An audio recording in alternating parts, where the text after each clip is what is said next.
আজকে যে আলোচনাটা বর্তমান প্রেক্ষাপটে অত্যন্ত তাৎপর্যপূর্ণ এবং গুরুত্বপূর্ণ, কারণ আমরা এখনো আন্দোলন করছি গণতন্ত্রের জন্য, গণতন্ত্র রক্ষার জন্য। দীর্ঘ 17 বছর বিএনপি যে আন্দোলনটা করেছে, যে আন্দোলনের মধ্য দিয়ে বিএনপির অনেক নেতা কর্মী শহীদ হয়েছে, শুধু তাই নয়, বিএনপির নেতা কর্মীরা বিভিন্নভাবে কারাগারে নির্যাতিত হয়েছে। তাদের পথ ছিল শুধু একটাই, কোর্টের দরজা। এবং যারা কথা বলতে পারে নাই, সেই এত বছর পরে সেই আন্দোলন আমরা সমাপ্তি ঘটিয়ে একটি ফ্যাসিস্ট সরকারের পতন যখন ঘটাতে পেরেছি, যে ফ্যাসিস্ট সরকার পালিয়ে যেতে বাধ্য হয়েছে, তারপরেও আমাদের আন্দোলন চলমান। কেন চলমান? চলমান একটি লক্ষ্যে, সেটা হলো আমাদের কথা ছিল আমরা জনগণের অধিকার ফিরিয়ে দেব। আমরা জনগণের নির্বাচনের মাধ্যমে জনগণের যে মৌলিক অধিকার, ভোট দেওয়ার অধিকার, সেই ভোট দেওয়ার প্রতিশ্রুতি দিয়ে তাদেরকে জবাবদিহিমূলক সরকার গঠনে সাহায্য করব।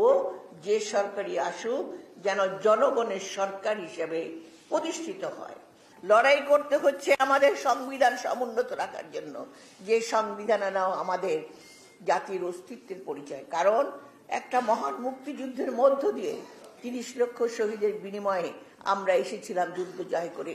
সেদিন আমাদের একটাই লক্ষ্য ছিল, সেদিন যে সংবিধান হয়েছিল সেই সংবিধানের মাধ্যমে এবং গণতন্ত্র সকলের জন্য, সমাজ ব্যবস্থা ন্যায় ভিত্তিক, এটা প্রতিষ্ঠা করার জন্য সেদিন যে সংবিধান হয়েছিল, সেটা তার মধ্য দিয়ে আমরা আমাদের যাত্রা শুরু করেছিলাম।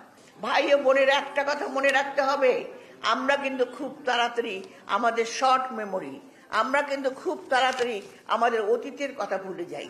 আজকে আমাদের অতীতের কথা ভুললে চলবে না, আমাদের ভুললে চলবে না কত যুবক, কত শিশু, কত নারী এই এত বছরে এই আমাদের স্বৈরাচারদের বিরুদ্ধে লড়াই করতে গিয়ে তাদের বুকে রক্ত দিয়ে আজকে আমাদের উপর দায়িত্ব দিয়েছে সত্যিকারের সরকার প্রতিষ্ঠা করে এই দেশে একটি সমাজ ব্যবস্থা ন্যায় ভিত্তিক প্রতিষ্ঠা করার জন্য। তাই আমরা আমাদের সেই ষড়যন্ত্র করছে আজকে কারা? 71-এর পরাজিত শক্তিরা।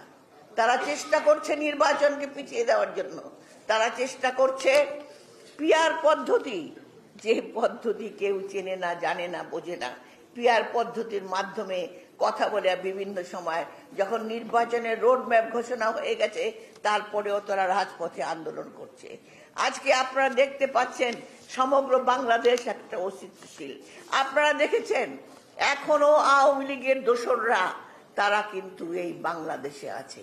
এই আওয়ামী লীগের দোসরদের সঙ্গে কারা হাত মিলিয়েছে সেটা আমাদেরকে বুঝতে হবে। কারণ এই দোসররা বড় শক্তিশালী, তারা প্রচুর টাকা মানি লন্ডারিং করেছে, তারা প্রচুর টাকা চুরি করেছে।